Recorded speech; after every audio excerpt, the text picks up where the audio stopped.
Hi, Gino with today's thought, and today I'm going to talk a little bit about two things. The New Hampshire primary, which was yesterday, the day before I'm recording this, and 2 days before you're seeing it, and an interesting poll, or series of polls that I want to share with you. But first of all, New Hampshire, as we all know, Trump won. He won by double digits, so just barely 11%. And, well, that's good, but there is an underlying current, a couple of statistics that are not as well known that show, well, first of all, it shows the problem that Nikki Haley is having, but there's also a potential problem for Trump, which is one reason why I think he should have been a little bit more gracious when he talked about his victory.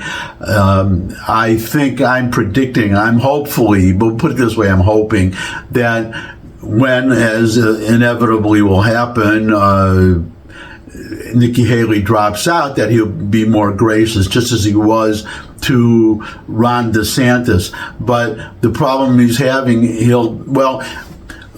are the two statistics that I noticed. Trump won 70% of you have to know that in the New Hampshire primary that you don't have to be a Republican to vote in the primary, the Republican primary, or to be a Democrat, incidentally, to vote in the Democratic primary. You can be what they call undeclared, independent, which means, or you could be, this is what she was hoping. She was actually, Nikki Haley, this was part of her plan to appeal to Democrats, to get Democrats to cross over and vote for her, and then independents also, and that, to some extent it worked, because Trump got 70% of the Republican vote, and she got about just about 70%, if not close. I don't remember the exact. She overwhelmingly won among non-Republicans. So that was her plan, and it apparently worked not well enough. But this was also not just her plan, but Democrats were saying too, let's hurt Trump, let's try to elevate Nikki Haley, and then you have the established, quote unquote. This is what I think is funny, and she keeps putting herself forth as some kind of a rebel, and that Trump is the establishment, and she's fighting, she's the underdog fighting for we the people, whatever, for us the people. But she's supported by the quote unquote, the so-called Republican, the establishment Republicans, traditional Republicans, never Trumpers, especially. That's her base of support. Trump, on the other hand, he's getting most of he won the Republican primary with most of the most Republicans. Now, the problem, actual Republicans. The problem now is, or will be, the actual election, because, well, first of all, Nikki Haley, I don't know.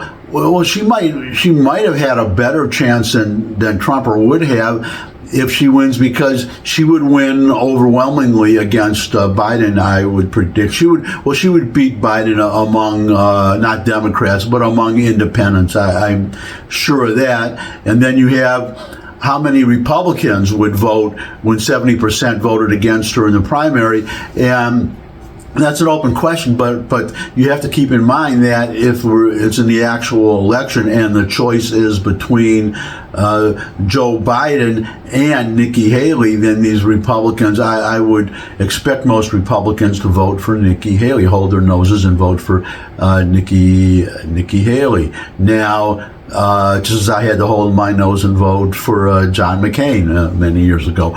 But given the alternative, and I am today more feel better about my vote than ever, because the alternative was Barack Obama. But the problem that Trump has is that he's going to need some of these independent votes. Now, he is leading among independents, last I heard. New Hampshire is just one state, and it was only a primary. But he has to be very careful not to not to be too harsh on Nikki Haley, because Some people have even suggested that she should be the vice president. I think that would be a bad idea, unless your only goal is to win the election. Then it would be a good idea. And who knows? It may come to that. And if it does come to that, I will still vote for Trump. I don't see that happening. But he has to win some of these independents over if he's going to win the general election, because just getting the Republican vote is not going to do it for him. Winning the Democratic vote is whether that wouldn't do it for Joe Biden either. He's in trouble too, but we're not talking about Joe Biden today. Now so that's my thought on the election, that I see a possible problem that Trump has to deal with. He has to pay attention to the fact that unaffiliated voters, non-Republicans, voted not just against him, but overwhelmingly against him, at least in New Hampshire, which is, I wouldn't necessarily call it a swing state, but it is close to a swing state, and it could be a bellwether for the rest of the country. But now on to the polls. Now, it's a little early to do a poll update, and I may do another one fairly soon, but I just had to share this because I was really surprised when I saw this. But the real clear average of polls, I'm putting it up now, and you can see, all red, Republican red. You have to go all the way down to the second last poll. This was done early in January, almost a month ago, January 3rd to January 9th, and you see a tie. You see a tie between Biden and Trump, and other than that, there is not one poll in which Biden is leading. If you look at the most recent one, he's leading by 1 point, but the one before that, he's winning by 7 points, and the average 3.8. Now, people have to remember that polls are not predictors, except a week or a few days before the actual election.